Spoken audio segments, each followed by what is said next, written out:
கடலூர் வந்து ஸ்டேபிள் கெமிக்கல்ஸ்னு சொல்லிட்டு அது ப்ரிப்பேர் பண்ணுவோம்.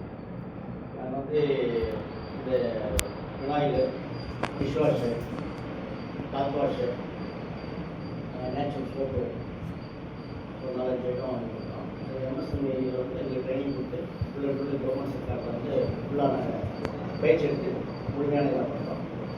ஓல்டு மெத்தட்லேருந்து இப்போ நியூ மெத்தட் எங்களுக்கு நியூ மெத்தட் வரும்போது என்னுடைய எக்ஸ்பைரி டேட் எக்ஸஸ் ஆகுது. அது இல்லாமல் குவாலிட்டி வந்து என்ன கண்ட்ரோல் பண்ணாங்க மார்க்கெட்டில் பெரிய பெரிய கம்பெனிக்கு பண்ணுறது வந்து நாங்கள் அந்த தரப்பு நாங்கள் பண்ணுறோம். இப்போ லோக்கல் இந்த டிஸ்ட்ரிக்டில் பண்ணும்போது அதனுடைய டிரான்ஸ்போர்ட் மற்றெல்லாம் கலெக்ட் பண்ணி அதுக்கு ஒரு ரேட் ஃபிக்ஸ் பண்ணி லோக்கல் லைப்ரரி ஏரியாவில் கொடுத்துருக்கோம். அதே ஃபேக்ட்ரி ஷாப்பு பெரிய பெரிய மாலிங்கெல்லாம் கொடுத்துருக்கோம். அதுக்குண்டான ரேட்டு இதே குவாலிட்டி தான். டிரான்ஸ்போர்ட்டேஷன் எக்ஸ்பென்ஸ் அதிகமாக ரேட் ஃபிக்ஸ் பண்ணுறோம்.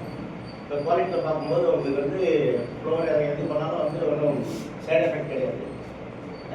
சர்டிஃபிகேட் போது நீங்கள் சொல்கிறீங்க 100% வந்து க்ளீனிங் இருக்குது. மற்றபடி வந்து இந்த பேடாக எந்த தரையில் நீங்கள் போட்டாலும் டைல்ஸோ கிரானைட்டோ அது பேடாக இருக்கிற மாதிரி சொல்லுங்கள். மற்றபடி இதை யூஸ் பண்ணும்போது உங்களுக்கு சைட் எஃபெக்ட் கிடையாது. ஹேண்ட் வாஷ் பண்ணும்போது கையில் கொஞ்சம் க்ளோஸ் போட்டு மாப் போடுறீங்களா அப்போ யூஸ் பண்ணுங்கள். லேசாக எதுவுமே ஆசிட் இருக்குது. அதனால் வந்து உங்களே நீங்கள் பாதுகாப்பாக சர்வ் பண்ணுங்கள். நெக்ஸ்ட் வந்து இதில் குவாலிட்டி எல்லாமே சேம் தான். ஃப்ளேவர் அண்ட் கலர் வந்து யூஸ் பண்ணியிருக்கோம். என்னுடைய ரேட் வந்து இடத்துக்கு தகுந்த மாதிரி மாறும். தேங்க்யூ.